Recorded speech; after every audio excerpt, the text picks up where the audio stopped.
Anadolu, beşikler vermişim Nur'a, salıncaklar, hamaklar. Havva anan dünkü çocuk sayılır.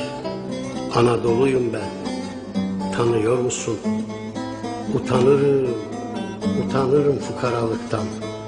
Hele güne karşı çıplak, üşür fidelerim, harmanım kesat. Kardeşliğin, çalışmanın, beraberliğin, atom güllerinin katmer açtığı şairlerin, bilginlerin dünyalarında kalmışım bir başıma ve uzak, biliyor musun?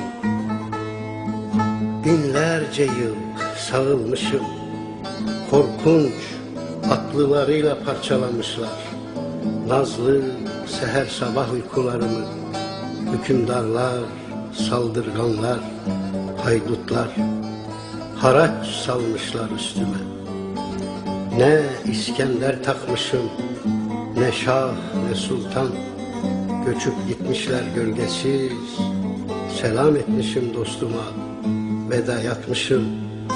Görüyor musun nasıl severim bir bilsen, Köroğlu'nu, kara yılanı, meçhul askeri, sonra Pir Sultan'ı ve Bedrettin'i, sonra kalem yazmaz bir nice sevda. Bir bilsen onlar beni nasıl severdi, bir bilsen Urfa'da kurşun atanı, minareden, barikattan, selvi dalından ölüme nasıl gülerdi.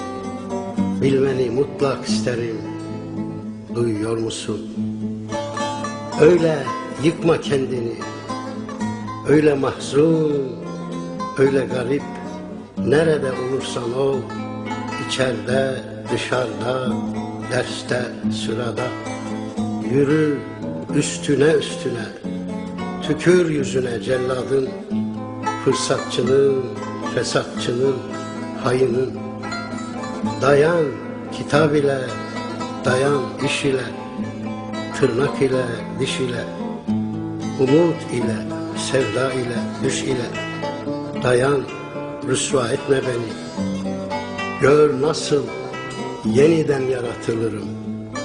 Namuslu genç ellerinle. Kızlarım, oğullarım var gelecekte.